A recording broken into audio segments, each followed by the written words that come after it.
바울은 로마에 참 가고 싶어 했다라고 말씀을 드렸습니다. 그 이유는 로마 교회에 가서 복음을 전하기 위함이다 라고 지난주 말씀을 드렸습니다. 로마 교회에 가서 복음을 전하기 위하여서 그렇게 가고 싶다라는 이 말을 좀 달리 해석해 보면, 당시 초대교회 안에, 로마 교회를 비롯한 초대교회 안에 복음에 대한 이해, 하나님에 대한 이해가 부족했다라고 이렇게 볼 수 있습니다. 여러분, 유초등부 한 100명이 다니면 100명이 중고등부 몇 명을 할까요? 한 70명 정도는 중고등부 올라갑니다. 중등부에서 고등부는요, 한 절반 정도, 한 50명 올라갑니다. 고등부에서 대학부요, 반수가 떨어집니다. 그래서 한 20, 30명 정도가 대학까지 갑니다. 이 대학생들이, 한 20, 30명 대학생들이 대학을 졸업하고 사회 나가면 거기서 또 절반 떨어집니다. 그래서 100명이 시작했지만 나중에 장년 되어서 한 20명 정도가 신앙생활을 계속해 나가고 나머지 80명 정도 다 과정에서 다 떨어져 나가는 것입니다. 그 이유는 하나님에 대한 이해가 부족하기 때문에, 그 오해로 말미암았다 볼 수 있습니다. 그래서 하나님을 아는 것은 참 중요하다고 누차 강조했습니다. 하나님을 어떻게 알고 있고 하나님을 얼마나 알고 있느냐, 이는 굉장히 중요한 것이죠. 하나님을 아는 만큼 신앙생활을 할 수 있고요, 하나님을 누릴 수가 있고 또 신앙의 행복을 가질 수 있습니다. 그래서 호세아 6장 3절에 보면 우리가 여호와를 알자, 힘써 여호와를 알자라고 이렇게 호세아는 그렇게 강조하고 있습니다. 어릴 때 배운 하나님, 청소년 시기 때 배운 하나님, 장년이 되어서 배운 하나님, 다 다릅니다.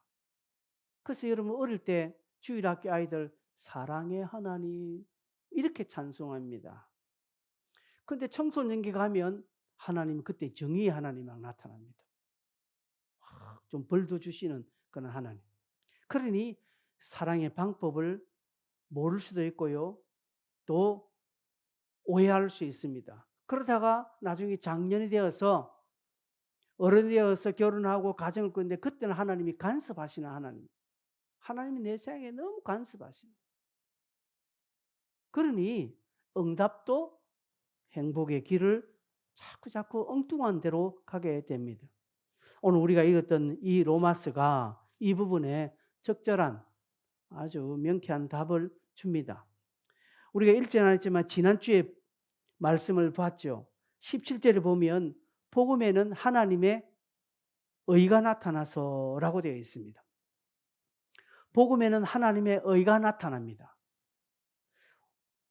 또 18절에는 하나님의 진노 또한 나타난다고 합니다. 그러니까 즉 복음에는 하나님의 의가 나타나고 또한 하나님의 진노가 이렇게 동시에 나타납니다. 무슨 말이냐? 복음이 가는 곳에는 하나님의 의, 하나님의 그 진노가 동시에 동절의 양면처럼 나타난다라는 것이죠.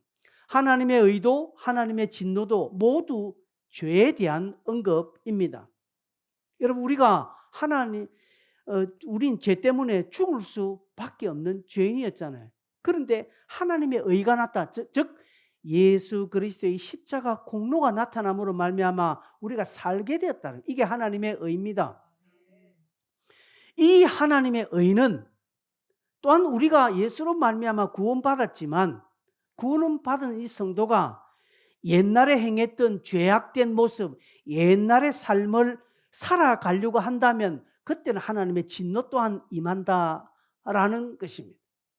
그래서 달리 말해서 하나님의 사랑과 또 하나님의 정의는 항상 같이 온다라는 것이죠. 이것은 하나님의 사랑의 속성에 기인한 것입니다. 하나님은 사랑하시기 때문에 그를 믿는 자를 구원시켜 주시고 그 믿는 자가 잘못된 길을 갈 때는 사랑하기 때문에 하나님이 진노 또한 나타난다라는 것이죠. 그래서 여러분 하나님의 진노를 받고 하나님의 벌 받는 것은 하나님의 사랑이라는 사실입니다. 이걸 좋아해야 합니다. 부모가 자식이 미워서 자식을 사랑하지 않아서 폭력을 행하는 그런 부모가 없습니다. 물론 요새는 있습니다만.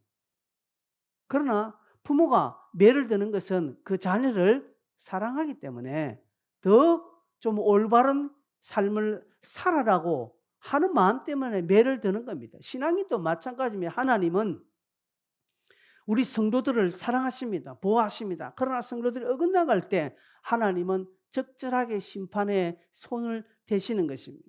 그러기에 여러분 힘든 시간, 좀 고난의 시간, 어려움의 시간을 보내고 있다면 그건 하나님이 사랑한다라는 증거이기도 합니다. 그래서 어떤 분은 고난을 절개하는 것입니다. 사도 바울은 고난을 절개했습니다. 절개한다고 해서 고난을 찾아다닌 건 아니지만 자신에게 오는 어려움과 시련과 고난을 외면하거나 그거 벗어나려고 발부딪히지 않았다라는 것이죠. 그래서 다윗은 뭐라고 했습니까? 고난이 내게 유익이다라고 했습니다. 여러분 고난을 그치고 나면 하나님 뜻이 명확하게 드러나기 때문에 그것 때문에 이렇게 되었구나라고 나중에 깨닫게 되기 때문입니다. 그래서 여러분 혹여 조금 물질적으로 건강적으로 또 여러 가지 관계적으로 또 여러 가지 일 때문에 힘든 시간을 지금 보내고 있다면 이게 하나님이 주신 사랑이다 라고 믿고 확신에 거해야 합니다. 근데 그렇게 하지 않고 거기에 원망하고 불평을 쏟아내면 마귀가 딱 틈을 나. 마귀가 딱 붙잡아서 그로 하여금 낙심하게 되는 것입니다. 여러분 갑자기 낙심하지 않습니다. 성도가 갑자기 상처받지 않습니다. 마음에 뭔가가 찾아왔어요. 섭섭함이 찾아왔어요. 그 섭섭함에 그게 자기 안에 내가 이것을 믿음으로 해결하지 않고 꼭 있다가 뭐가 하나 탁 점화되는 요소가 딱 오면 그때 터지는, 그래서 낙심하고 상처받는 것입니다. 여러분 안에 혹여 그런 마음이 있다면 빨리 이걸 믿음으로 털어야 돼요. 하나님이 나를 사랑하고 계시다라는 이 사랑의 자리에 확 들어와야 내가 저는 이 보호받지, 그렇지 않고 꼭 하고 있으면요 딱 넘어집니다. 18절 19절이 그것입니다. 그래서 19절에 뭐랍니까? 하나님을 알만한 것이 그들 속에 보인다라고 말합니다. 하나님의 진노가 진리를 막는 사람, 경건하지 않는 자들에게 하나님의 진노가 나타난다라고 말합니다. 무슨 말입니까? 말씀을 대적하고 순종하지 않은 자들에게는 하나님의 진노가 그렇게 드러나는 것입니다. 여러분 뻔히 그것이 진리임을 알면서도 불구하고 고집 피우는 자들이 있죠. 그래서 자기 고집대로 자기 기분대로 갑니다. 근데 거기에 하나님의 진노가 임한다니까요. 진노가 임한다니까 무슨 큰 벌이 일어나는 줄로 생각하는데 그게 아니라 하나님의 진노가 어떻게 드러난 줄 아십니까? 신앙 양심의 가책을 받습니다. 여러분이 정당하게 정말 합법적인 어쩔 수 없는 상황에서 여러분 주일 예배를 참석하지 못하게 된 경우가 있죠. 그럴 때 마음이 편합니까? 안 편합니다. 내가 어쩔 수 없는 상황에서 여러분 그냥 사고를 당했어요. 병원에 입원해 있는 사람 보십시오. 병원에 입원해서 어쩔 수 없이 교회를 못 가는 사람은요, 그 사람도요 마음이 무거워요. 내가 교회 가야 되는데 예배 드려야 되는데 병원에 있는 거 누가 뭐라 합니까? 교회 한다 누가 뭐라 합니까? 그럼에도 불구하고 마음이 불편하다는 것은 이 진리와 말씀의 반대에 서 있으면 항상 신앙 양심이 가책이 온다는 것입니다. 왜 그런가 하면 하나님을 알만한 것을 하나님이 보여주셨다는 것이죠. 이게 계시입니다. 계시. 여러분 계시는 두 가지 있습니다. 특별 계시가 있고요. 일반 계시가 있습니다. 특별 계시는 무엇입니까? 특별 계시는 여러분이 가지고 계시는 이 성경입니다. 이 성경이 특별 계시입니다. 그러면요, 이 자연 만물은요, 일반 계시입니다. 하나님은 이 특별 계시와 이 자연 계시, 일반 계시를 우리에게 다 보여주시는 것입니다. 그래서요, 성경을 읽으면서 하나님의 뜻을 발견하고 이 자연 만물을 보면서 하나님의 뜻을 발견하는 것입니다. 아침에 먹구름이 꽉 끼어 있으면 어떻다는 겁니까? 그날 비가 올 확률이 있다는 거예요. 그래서 뭘 준비해야 됩니까? 우산을 준비해야 돼요. 이게 하나님 뜻이라는 것이죠. 성경을 읽으니까 성경이 이렇게 가르치거든요. 그래서 내가 뭘 준비해야 됩니까? 답이 나오는 거예요. 하나님을 알만한 것이 20절에 보니까 창세로부터 그의 보이지 아니하는 것들 곧 그의 영원하신 능력과 신성이 그가 만드신 만물에 분명히 보여 알려졌다라고 해서 하나님은요 자기를 감추신 분이 아닙니다. 꼭꼭 숨어서 깍꿍하시는 분이 아니라는 사실입니다. 하나님은 이 자연 만물의 모든 것에 그의 영원하신 능력과 신성을 딱 두었다는 것이죠. 그래서요 예수가 없어도 자연을 보고 하나님을 믿을 수 있는 것입니다. 근데 인간이 죄 때문에 그걸 못 본다는 것이죠. 그러기에 하나님을 모른다 핑계하지 못하는 겁니다. 왜요? 보여줬기 때문에. 어떤 사람들은 그런 이야기 합니다. 예수를 모르고 죽은 자들은 다 지옥 갔습니까? 이렇게 묻습니다. 세종대학은 지옥 갔을까요? 천국 갔을까요? 이렇게 질문합니다. 여러분에게 혹여 누가 그렇게 질문하는 거 없습니까? 우리가 존경하는 이수신 장군이 지옥 갔겠습니까? 천국 갔겠습니까? 이렇게 물어요. 그러면 이 말은 그렇게 질문하는 사람들은 왜 이 질문합니까? 우리를 도와주기 위해서요? 아니요. 공격하기 위해서입니다. 그래서 여러분 그런 부분에 대답할 필요 없습니다. 굳이 대답을 요구한다면 이 성경 구절을 위해서 그는 지옥 갔습니다. 그래서 사람들은 아니 세종대왕 지옥 갔다고 그래 유명하십니다. 그건 인간의 생각이에요. 여러분 하나님의 입장에서 저 개미의 목숨과 인간의 목숨이 얼마나 차이 있겠습니까? 한번 물어보겠습니다. 차이가 있습니까? 물론 차이는 있겠죠. 인간이 귀하니까. 근데 창조주께서 저 개돼지의 목숨과 인간의 목숨을 얼마큼 구별두겠습니까? 물어보겠습니다. 여러분의 집안에 쓰는 물건들 귀한 게 있고 천한 게 있죠. 그런데 여러분 나중에 한번 특별한 일 있을 때는 귀하든 천하든 그 물건 어떻게 합니까? 다 버립니다. 여러분은 결정적인 어떤 무슨 있을 때는 아이고 이거 귀한데 이거 좋은데 버려라. 다 버립니다. 왜요? 그러면 이 그릇과 저 요강이 서로 합니다. 아이고 내가 저 요강하고 내하고 이 차이가 나는데 나를 이렇게 대할 수 있나? 우리 주인이 어떻게 내한테 이럴 수 있나라고 이 컵이 내한테 이야기할 수 있습니까? 안 그래. 이거는 내가 볼 때는 그냥 물건이에요.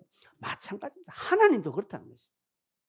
근데 인간은 아니 세종대왕이 지옥 갔다고 예수쟁이들 저것들 말 저래서 하나님은 안 믿어. 그래서 나는 하나님 안 믿어. 불의로 진리를 거역하는 거예요. 하나님께서 만들어 놓으신 자연 만물에 하나님 신성이 있다는 것이죠. 이게 우연이 됐나는 거죠. 여러분 불신자들 보면 이게 우연이 됐나 물어보면 고개를 깨통합니다. 그들도. 신이 창조했다라고 신이 만들었다는 것은 어느 정도 인정해요. 그런데 사람들은 그런 불의로 인간의 의로 인간의 잣대로 하나님의 거룩한 신성과 능력을 보지 말고 달라든다라는 것이죠. 이것이 죄다라는 것이죠. 그러기에 그들의 마지막은 멸망이 되는 것입니다. 그러니 믿지 않을 뿐더러 21절에 어떻게 합니까? 하나님을 알되 하나님을 영화롭게도 하지 않는다라고 말합니다. 하나님을 영화롭게 하지 않는다. 즉 하나님을 애써 거부하는 거예요. 그래서 그 대표적인 게 뭡니까? 우리나라에 애국가 있습니다. 동해물과 백두산이 마르고 닳도록. 원래 첫 가사는 우리나라 최초 가사 뭔지 아니까 하나님이 보호하사입니다. 그런데 어떻게 바꿉니까? 하느님으로 바꾸는 거지. 이게 뭡니까? 하나님을 인정하지 않겠다라는 인간의 술수입니다. 그래, 예?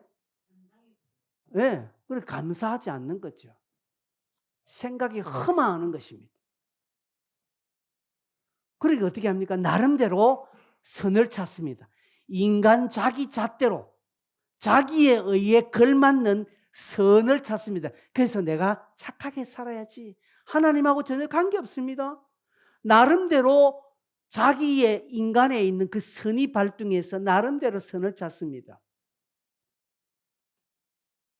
그래 놓고 그것을 하나님의 의보다 높게 칩니다. 아니 세순장이 지옥 가? 어린아이가 지옥 가? 이런 하나님은 안 믿겠다라는 것이죠. 인간의 의가 얼마나 대단하긴 해. 그 하나님의 의를 막는 거예요. 그래서 불의로 이 인간의 불의로 하나님의 진리를 가로막는 이게 죄다라는 사실입니다. 그러니까 어떻게 됩니까? 22절에 보면 스스로 지혜 있다나 어리석게 된다. 앞에 21절에도 말하면 미련한 마음이 생각이 허망해서 미련해진다. 다 교만해진다. 헛똑똑이다. 더 쉽게 말하면 반푼수. 여러분 집안 망하게 하는 것은 반푼수가 망하게 하는 것이죠. 결국 이들은 죽을 때 다 후회하는 것입니다. 미련해진다. 교만해진다는. 23절은 스스로 지혜 있다 어리석게 되고 또 썩어지지 아니하는 하나님의 영광을 썩어질 사람의 새와 짐승과 기어다니는 동물 모양의 우상으로 바꾼다라는 것이 그 하나님의 영광을 자꾸 형상화하는 것입니다. 조각품으로 만드는 것입니다. 그래서 여러분 천주교에 가보십시오. 십자가가 얼마나 다양한 십자가 있습니까?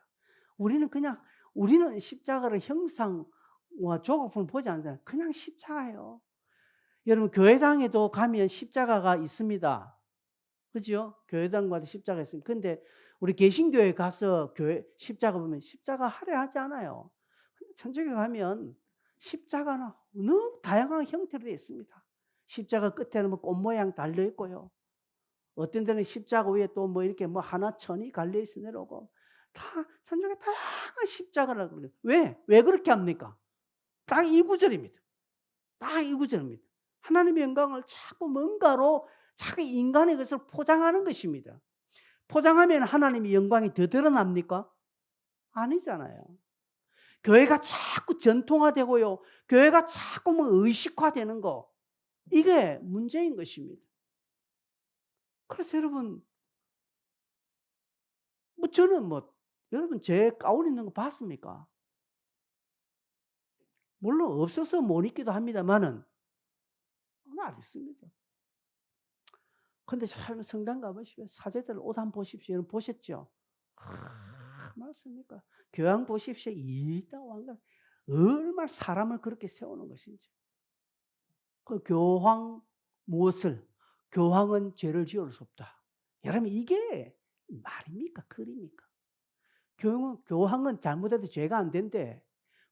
이게 무슨 그거 하나만 봐도 저 집단이 얼마나 한 줄 아시죠? 자꾸 이렇게 뭔가를 세워나가서 그래서 하나님을 더욱더 못 보게 만드는 것입니다. 하나님은 아브라함의 하나님이요 이삭의 하나님이요 야곱의 하나님입니다. 하나님은 그 시대 역사하시는 왕이시요 주인입니다. 그런데요 다 과거 예전에 과거 것만 딱 만들어놔서 하나님을 그렇게 믿으려고 하는 시도는 옳지 못합니다.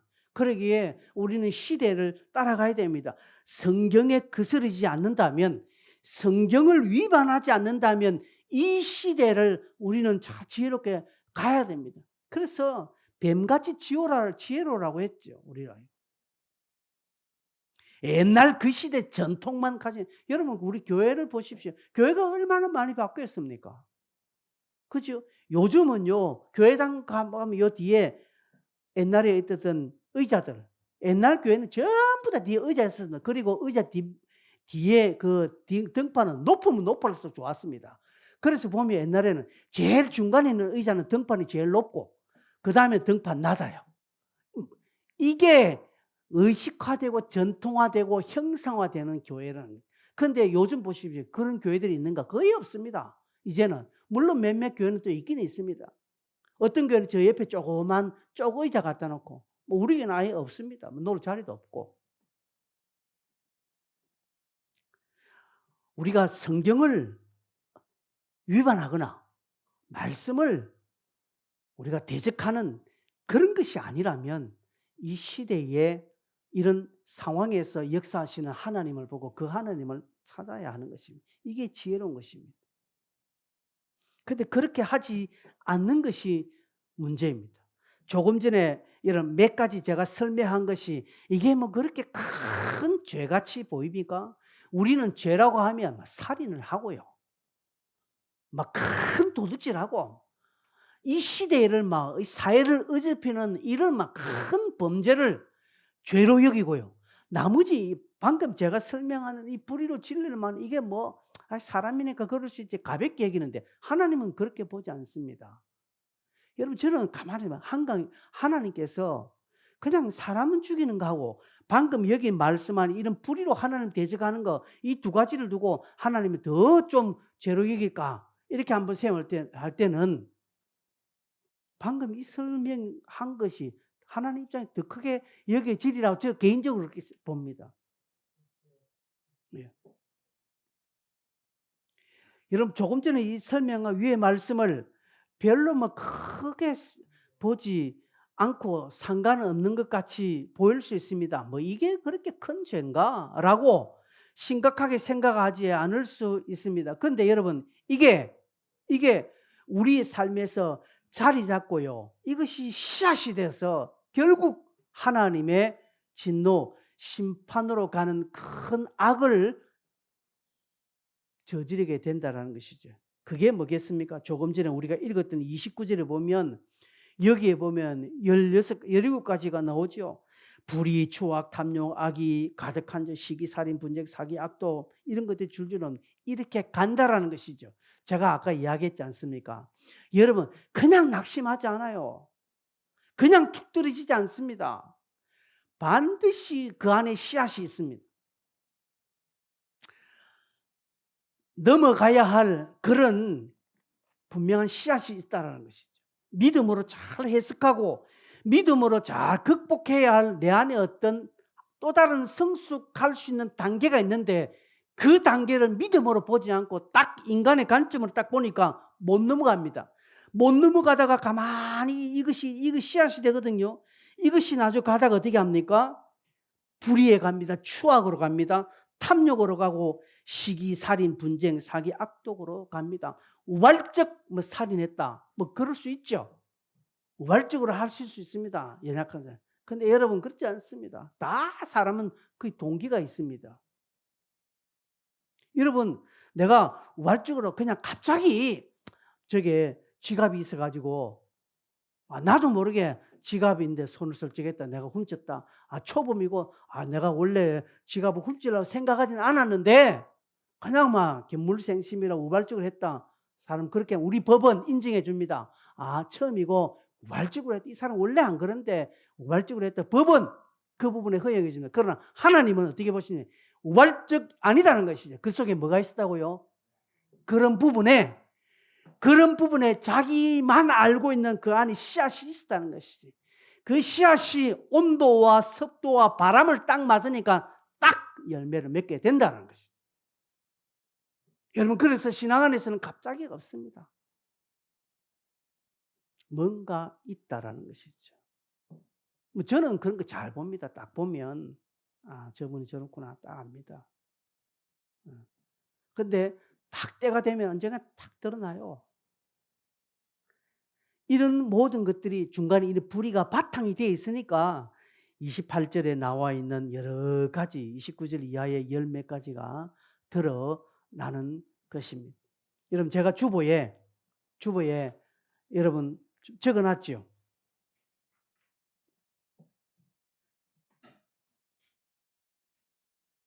20가지 넣네요. 그죠? 적어놨습니다. 가만히 한번 보십시오. 공부를 좀 해보십시오. 이걸 가지고.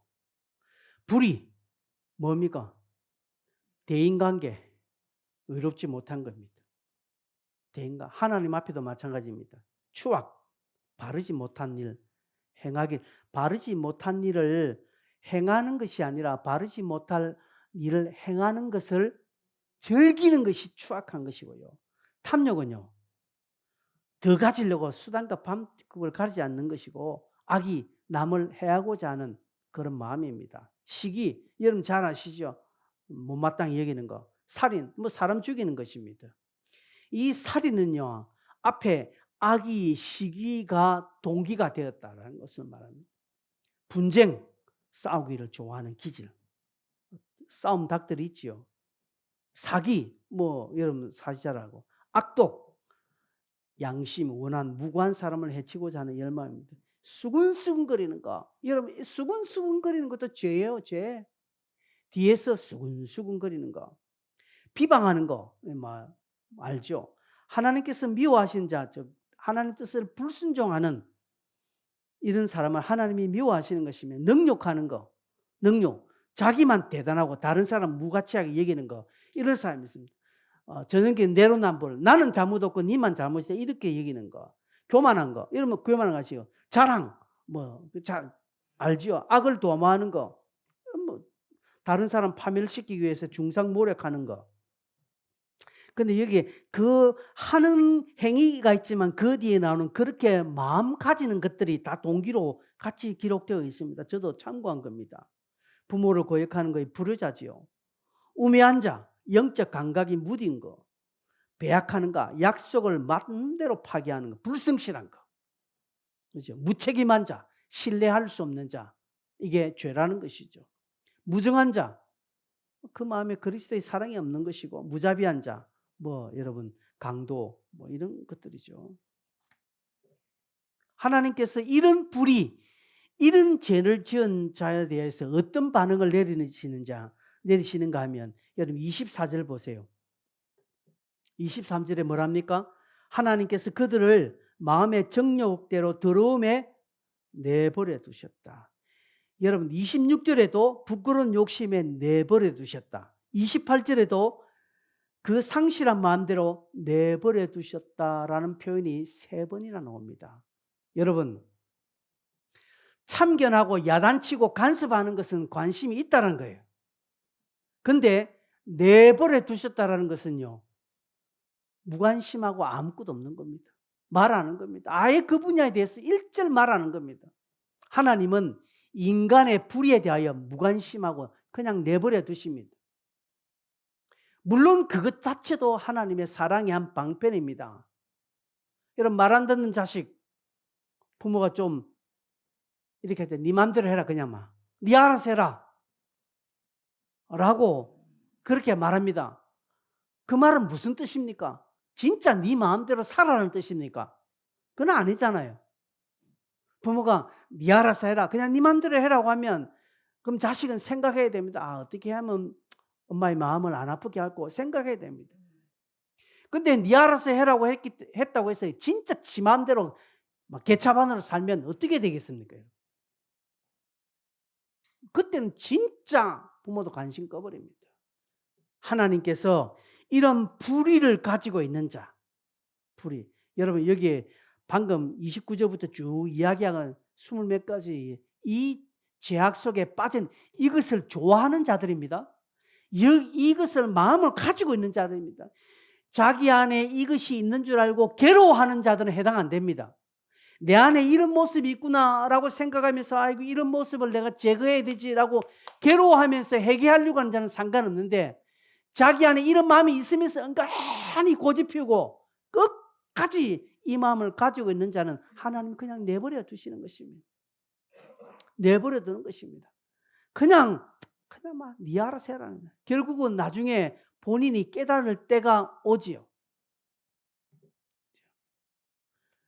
부끄러운 욕심대로 내버려 두셨다고 합니다. 상실한 대로 내버려 두셨다라고 말합니다. 부끄러운 욕심대로 내버려 두셨다는 것은 무엇입니까? 여러분, 자신의 경험이나 자신의 어떤 사고나 생각이 잘못되었다는 것을 알면서도 그리로 계속 가는 겁니다. 여러분, 점치는 사람들을 묻어보세요. 점치는 사람들. 이 점치는 것을 자랑스럽게 여기는가? 아니에요. 점치는 거요. 그들도요. 불신자들도 점치러 가는 거 그걸 자랑스럽게 여기지 않습니다. 그런데도 불구하고 끝까지 갑니다. 안 고치는 것입니다. 상실한 마음대로 내버려 두셨다는 것도 마찬가지입니다. 자기 잘난 맛으로 살아가는 것입니다.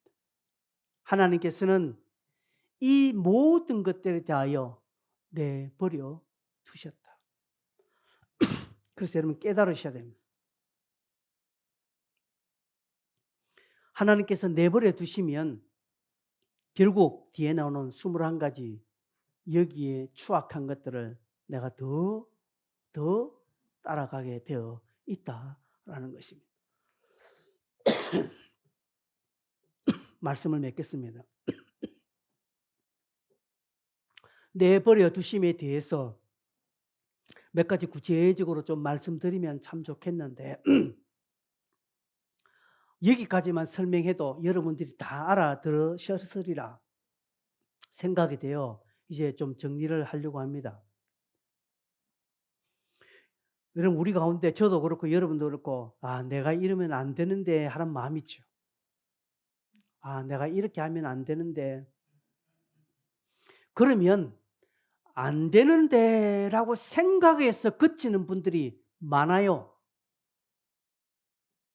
내가 이렇게 하면 안 되는데 이렇게 살면 안 되는데 말은 하면서도 그렇게 산다라는 것은 여러분 이게 심각한 겁니다. 이걸 중독이라고 합니다. 여러분 중독에 빠진 사람은 알아요. 내가 지금 술 중독이 있다. 내가 마약 중독이 있다. 알아요. 내가 도박 중독이 있다. 알아요. 내가 이러면 안 되는데 라고 늘 그 사람도 이야기합니다. 그런데 그 자리에 가거든요. 이걸 중독이라고 말하는 겁니다. 하나님께서 특별하게 임재하셔서 이 중독 걸린 사람을 세려 만져가지고 정신 차리게 하면 다 잘 살고 다 예수 잘 믿겠는데 하나님은 그렇지 않습니다. 하나님은 우리를 로봇으로 만들지 않았습니다. 하나님은 우리의 인격과 우리의 자발적인 마음으로 하나님의 이름을 부르는 것을 원하시지 하나님의 닭모가지 비틀어서 그냥 새벽에 오도록 하지 않는다라는 것입니다. 이럴 때 내가 이러면 안 되는데 라는 마음을 가지고 있습니까? 이럴 때 내 스스로 틀어야 되는 것입니다. 내 스스로가 이것을 빨리 틀고 하나님께로 방향을 틀어야 되는 것입니다. 이 방향 틀지 않으면 어떻게 된다고 했습니까? 나중에 28절 이하의 20몇 가지 죄악에 내가 갈 수밖에 없다는 거예요. 지금은 안 해요. 지금은 안 드러나지만 언젠가 딱 그런 비슷한 상황이 오고야 거기에 뭔가 기름 붓는 어떤 것들 딱 일어나면 그런 사람들은요 딱 목사의 설교에 딱 부딪힙니다. 그런 사람들은 목사의 말 한마디에 딱 부딪혀가요. 나중에 결과로 갑니다. 틀림없습니다, 여러분. 그러기에 여러분 안에 뭔가 이렇게 좀 약간의 틈이 있습니까? 그럼 빨리 하나님의 은혜의 보좌로 나와야 됩니다. 그럴 때 빨리 기도하는 자리를 찾으셔야 됩니다. 그럴 때 빨리 하나님의 도움을 구하셔야 합니다. 하나님 나를 내버려 두지 마시고 하나님 나를 치료해 달라고 빨리 기도하고 하나님 붙들어야 그 틈이 메꾸어집니다. 하나님의 사랑으로. 하나님의 사랑으로 메꾸어지면 21가지의 범죄로 가지 않습니다. 여러분 사람이 그때마다 잘못했을 때 그때마다 부르고 그때마다 부르면 잘못한 사람 거의 없습니다. 그런데요 내가 잘못해도 내가 별일 없어도 하나님께서 특별하게 내게 손해를 입히시거나 하나님께서 특별하게 내게 뭔가 간섭하지 않거든요. 그러니 사람은요 오판에 빠지는 겁니다. 괜찮은 줄 아는 것입니다. 괜찮은 것이 아니라 하나님이 그냥 내버려 두시는 것입니다. 이 내버려 둠이 오래가면 어떻게 되는 줄 아십니까? 결국은 패망입니다, 여러분. 유다에게 하나님이 몇 번 경고 주셨죠. 예수님이 노골적으로 2번이나 경고 줬거든. 그 경고 무시하니까 주님 뭐랍니까? 네 행할 대로 해라. 내버려 두시는 거예요. 주님의 그 말씀은 완전히 내버려 두는 것입니다. 그러니 마지막 그것도 유다가 깨닫고 돌았으면 괜찮은데 지 행할 길 갔잖아요. 지 행할 길 가서 나중 결과가 어떻게 했습니까? 스스로 목매어 죽는 것입니다. 하나님의 사랑을 이처럼 악용하면, 하나님의 사랑을 이렇게 무시하면 나중에 되돌릴 수 없습니다. 여러분, 예수 잘 믿다가 지금 교회 안 다니고 지금 바깥에서 예수 안 믿고 내가 예전에 예수 믿었다는 건 떠들어대는 사람 있잖아요. 하나님의 그 내버려 두심에 완전히 젖어 있다가 나중에 완전히 떨어진 사람, 이 사람들은요 안 돼요. 못 돌아요. 여러분이 이야기한다고 그 사람이 돌아올 거야? 안 돌아옵니다. 왜? 지금 좋습니다. 여러분 지금 예수 잘 믿다가 지금 안 다니는 사람들요 교회 안 나오는 게 훨씬 좋아요. 왜? 11조도 안 해야 돼요. 돈 구득이죠. 그 주일날 자기 마음대로 해야 돼요. 마음대로 해야 돼요. 이걸 뭐라고 합니까? 이걸 하나님께서 여기에 이 탐욕이고 이게 추악한 것입니다. 바르지 못한 일을 그 행하는 것을 절구하는 것입니다. 여러분의 주변에 사람들 있는 사람이 있습니다. 여러분 말 안 들으죠. 여러분이 가서 말해도 안 들어줘요. 왜요? 여기에 빠져있기 때문에. 그러기에 오늘 이 말씀을 듣는 저와 여러분은 그 자체가 하나님의 은혜라는 사실을 알고 빨리 날마다 은혜의 보좌 앞으로 나와야 됩니다. 다 기도하는 자를 찾서 하나님 내 마음에 틈을 메꿔 달라고 기도하시면 여러분 믿음의 삶을 17절에 오직 의인은 믿음으로 말미암아 살리라가 되는 것입니다. 같이 한번 통성을 한번 기도하겠습니다.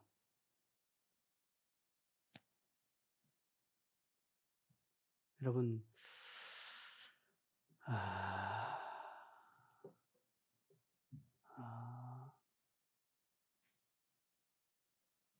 말씀을 들었죠? 말씀을 들었으니까 우리가 이제는 결단해야 됩니다. 어떻게 결단하면 좋겠습니까?